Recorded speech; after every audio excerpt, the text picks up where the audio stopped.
Masih ada nggak sih yang bingung apa itu Web3 dan kenapa sekarang orang tuh lebih banyak ngomongin tentang Web3? Oke, buat kalian yang udah terpapar sama NFT dan kripto, rasanya pasti yang lebih familiar dengan konsep namanya Web3. Tapi buat kalian yang nggak paham, sini. Gua jelasin dengan bahasa yang lebih simpel supaya kalian juga bisa paham. Oke, langsung aja. Hai guys, balik lagi sama gue William Sudana. Dan di channel ini gue berbagi tips bagaimana cara kalian bisa menghasilkan uang dari internet. Tentu dari bikin konten, bikin bisnis online, ataupun trading capital market, semuanya gue bahas di channel ini. Dan silakan aja kalau misalnya kalian butuh subscribe, karena channel ini juga gratis buat kalian semua. Jadi tanpa panjang lebar, di video ini gue akan ngejelasin apa itu Web3 dengan bahasa yang relatif simpel supaya kalian lebih mudah dan memahami. Karena kalau misalnya buat kalian yang nggak familiar dengan bahasa Inggris, pasti akan rasanya kompleks dan bikin kalian pecah kepala. Oke, langsung to the point aja. Yang pertama, kita akan bahas apa itu Web3. Buat kalian yang udah hidup di zaman internet, pasti akan familiar dengan namanya World Wide Web ya. Internet itu ada yang namanya Web 1.0, di mana zaman tahun 90-an, ya ketika orang bisa mempublikasikan sesuatu di internet, itu udah keren banget. Dan banyak orang yang gain popularity karena berhasil menggunakan internet sebagai sarana komunikasi mereka. Dan fast forward ke 10 tahun kemudian, kita come up dengan yang namanya Web 2.0, di mana mega platform seperti Google, seperti Facebook, seperti YouTube bermunculan ya. Nggak hanya kita bisa mempublikasikan, tapi kita juga bisa berinteraksi satu sama lain dalam platform tersebut. Nah, disitulah kita masuk ke dalam namanya fase attention economy. Gue pernah bahas itu semua di video ini, oke? Dan sedikit tentang attention economy. Di fase ini tuh kita mendapatkan berbagai macam benefit ya. Karena orang berlomba-lomba untuk mendapatkan informasi sehingga mereka mendapatkan atensi dan itu dibagikan secara gratis guys. Makanya nggak heran kalau misalnya banyak dari kita yang berlomba-lomba untuk membagikan ilmu yang kita punya supaya kita mendapatkan traffic. Dan of course, platform yang dipakai kan juga free ya. Kayak Facebook, YouTube, Google itu kan semua free. Yang dibarter apa sih? Ya antara traffic dan juga akhirnya adalah free data.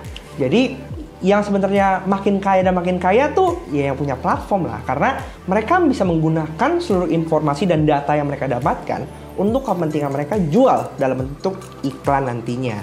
Nah sekarang kita masuk ke dalam fase Web 3.0, di mana simpelnya fase Web 1.0 ditambah 2.0, ini kan kita ngomongin tentang power ya, kekuatan gitu. Nah Web 3.0 ini menghadirkan juga sense yang namanya ownership, jadi kepemilikan, di mana internet itu sekarang dimiliki nggak hanya oleh developernya, orang yang buat aja, tapi kita sebagai usernya juga berhak untuk memiliki internet.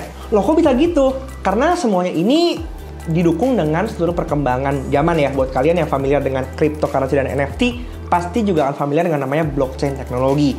Nah, dengan kita melihat perkembangan teknologi blockchain yang semakin lama semakin kencang itu, ini bisa membuktikan bahwa ternyata Web 3.0 ini semakin punya optimisme yang besar. Buat kalian yang belum familiar dengan blockchain, yaitu adalah sebuah public digital ledger yang memprioritaskan value yang namanya transparansi. Jadi, sebenarnya semua orang itu punya hak yang sama untuk bisa menentukan nanti platformnya itu ke arah yang mana. Maka itu dibilang kita punya ownership di sini. Jadi sebenarnya ada problem apa sih sama Web 2.0 sehingga kita sekarang mulai shifting ke Web 3.0. Sama seperti kasus cryptocurrency dan Bitcoin, di mana sentralisasi itu yang menjadi problem utama dari apa yang kita hadapi sekarang. Dimana kalau misalnya kita tahu YouTube, Google, ya kan, media-media besar, sosial media besar gitu, itu kan decentralized ya, ada satu server yang mengkontrol apa yang bisa dibagikan dan apa yang tidak bisa dibagikan. Dan ini yang membuat sentralisasi ini menjadi terbatas. Dan kalau kita perhatiin juga ya sebenarnya orang yang semakin kaya adalah yang punya platform atau enggak para stockholdersnya. Sedangkan yang menggunakan ya sebenarnya gitu-gitu aja sih. Karena kan semua benefit dan wealth itu masuknya ke dalam perusahaan pemilik media. Dan mengutip kata John Perry Barlow, di sana dibilang bahwa kita tuh hidup di dunia di mana sebenarnya kita itu bebas untuk mengekspresikan seluruh kepercayaan kita, opini kita, tanpa harus takut untuk dijegal ataupun kucilkan. Kira-kira begitu. Nah, dengan adanya sentralisasi ini, artinya mereka yang punya platform sebenarnya bisa men-shutdown kita kan. Makanya ada konten-konten yang di take down, ada konten-konten yang di ban karena dianggap keluar dari community guidelines mereka. Padahal belum tentu. Jadi disitulah trigger sebenarnya kenapa Web 2.0 ini mulai menjadi problem dan kita mau shifting ke Web 3.0 di mana desentralisasi itu menjadi poin yang diutamakan. Terus yakin nggak sih sama masa depan dari Web 3.0? First of all, memang masa depan itu nggak ada yang tahu ya. Bakal benar-benar jadi, benar-benar sustain, atau cuma hype semata aja.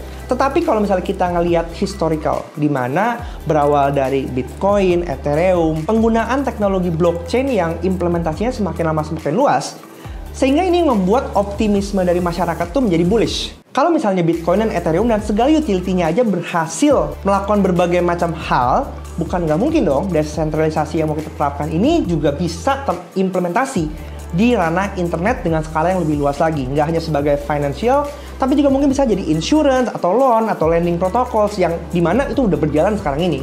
Apalagi kalau misalnya kita ngelihat market dari cryptocurrency sendiri udah mencapai 3 miliar US dollar dan itu bukan angka yang kecil di dalam pasar. Dan ini yang membuat kita semakin punya optimisme di mana Web 3.0 sooner or later akan menjadi sesuatu yang familiar dan umum di kehidupan kita sehari-hari. Bahkan statement dari Andreessen Horowitz ini yang mengatakan cryptocurrency itu nggak cuma sekedar future of financial, tapi internet itu memang udah didestinkan untuk menjadi bagian yang mengubah seluruh aspek dalam hidup kita. Jadi sooner or later digital teknologi ini akan berkontribusi dan membuat kita semakin lama semakin familiar. Mungkin saat ini kita belum paham, kita belum mengerti, masih asing, tetapi as the time goes by, akan lebih banyak lagi implementasi-implementasi yang mungkin udah lebih familiar dalam kehidupan kita sehari-hari, dan kita jadi lebih paham, oh ternyata ini loh maksudnya. Jadi simpelnya Web 3.0 ini bukan hanya milik dari pembuat websitenya aja, tapi kita juga sebagai user. Dan kepemilikan itu disimbolkan dengan kepemilikan token. Nanti kalian bisa akan bentuknya token, misalnya koin-koin atau enggak bentuknya NFT juga sebagai simbol kepemilikan kita. Pertanyaan selanjutnya adalah, apakah Web3 ini akan bisa membuat kita jadi billionaires? Karena kita kan jadi owning project-project yang berhubungan dengan Web3. Sama lah, ibaratnya kayak kita pegang satu saham di suatu perusahaan. Artinya ketika nilai valuasi sahamnya itu semakin lama semakin besar, kita juga akan bertambah kaya kekayaannya. Apakah dengan analogi yang sama, ini akan bisa membuat kita jadi kaya? Of course, yes, bisa jadi kalau memang project roadmap-nya itu semakin lama semakin berkembang dan semakin luas implementasinya. Tetapi di sini ada satu counter statement yang menarik dari Jack Dorsey, ex-CEO dari Twitter, di mana dia bilang bahwa kita itu nggak memiliki Web3. Yang memiliki Web3 itu adalah para VC dan para LP, liquidity provider. Jadi kalian harus benar-benar paham sebenarnya apa yang mau kalian beli. Memang kalau misalnya kita ngelihat, iya, semua itu akan menjadi peran antara mayoritas dan minoritas. Tergantung seberapa banyak sebenarnya kan token yang kalian punyai. Dan kalau misalnya kalian hanya memiliki sebagian token, ya pastilah voting rights kalian, power kalian akan lebih kalah dominasi dibandingkan para VC atau mungkin liquidity provider yang mana mereka tuh mempunyai jumlah token yang lebih banyak, artinya voting rights-nya lebih besar. Jadi jumlah token yang dimiliki secara langsung akan mendefinisikan seberapa banyak voting rights yang kalian miliki dan kalian punya. Karena dalam sistem desentralisasi, setiap token itu merepresentasikan hak suara yang bisa menentukan kemana platform itu akan berjalan. Jadi kalau misalnya kalian punya token, sebenarnya kalian tuh berhak untuk bilang no kalau misalnya kalian nggak setuju dengan roadmap projectnya. Yang paling terakhir adalah berita yang lumayan mengejutkan, di mana YouTube yang kita tahu tadi udah kita bahas di depan sebagai platform yang memang kuat di Web 2.0, sekarang juga udah mulai mau mengimplementasikan NFT dalam project mereka sebagai creator tools untuk membantu para kreator memonetisasi karya-karyanya. Nah di sini kita ngeliat bahwa transisi dari attention economy menjadi creators economy udah membantu para kreator untuk bisa lebih independen dalam memonetisasi karya-karyanya.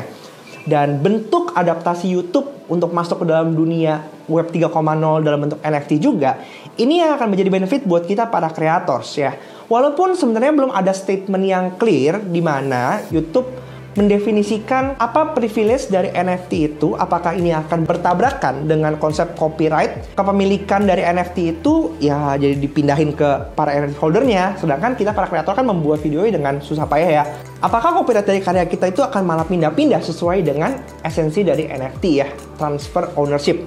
Tapi itu yang akan kita bedah lebih lanjut, karena YouTube sendiri juga belum memberikan klarifikasi dan statement yang jelas. Tapi in the meantime, ini adalah signal bahwa mau dimanapun tempat platform kita berkarya, semua platform-platform para social platform ini udah mulai menunjukkan signal bagaimana mereka juga mulai mendukung dalam fase kreator ekonomi. Dan kedepannya juga akan ada banyak monetisasi dalam vertical video shorts. Jadi menurut gue vertical video juga salah satu bentuk format konten yang perlu kita push lebih banyak lagi. Dan akan ada fitur-fitur live streaming bersama. Kalau misalnya sekarang YouTube itu hanya memfokuskan live streaming buat individu, tapi akan ada collaboration. Jadi benar-benar TikTok sebagai game changer menjadi referensi para social platform lainnya lagi untuk mendevelop dan menginovasikan produk-produk mereka supaya bisa lebih masuk lagi ke ranah creators ekonomi. Menurut gue ini adalah kompetisi market yang menarik banget buat para creators. Jadi buat kalian yang mau memulai karya-karya kalian menjadi content creators, ini adalah waktu yang tepat. Nggak ada waktu yang terlambat. Even kalau misalnya gue pun baru mulai, ini juga bukan satu waktu yang terlambat. Karena setiap orang punya masa dan periode masing-masing. Yang perlu kita lakukan adalah bagaimana kita terus berinovasi, melihat dan menyambut perubahan market yang ada. Sehingga ketika marketnya berubah, kita juga bisa beradaptasi dan mengejar terus adaptasi, dan terus adaptasi sehingga nggak pernah ketinggalan zaman. Oke, buat kalian yang pasti punya pertanyaan, silahkan tulis di kolom komen. Nanti kita akan bisa jawab lebih lanjut lagi. Dan jangan lupa bagian video ini ke teman-teman kalian supaya semuanya lebih paham tentang Web 3.0. Sampai jumpa di video selanjutnya. Semua pasti bisa karena terbiasa. Bye-bye.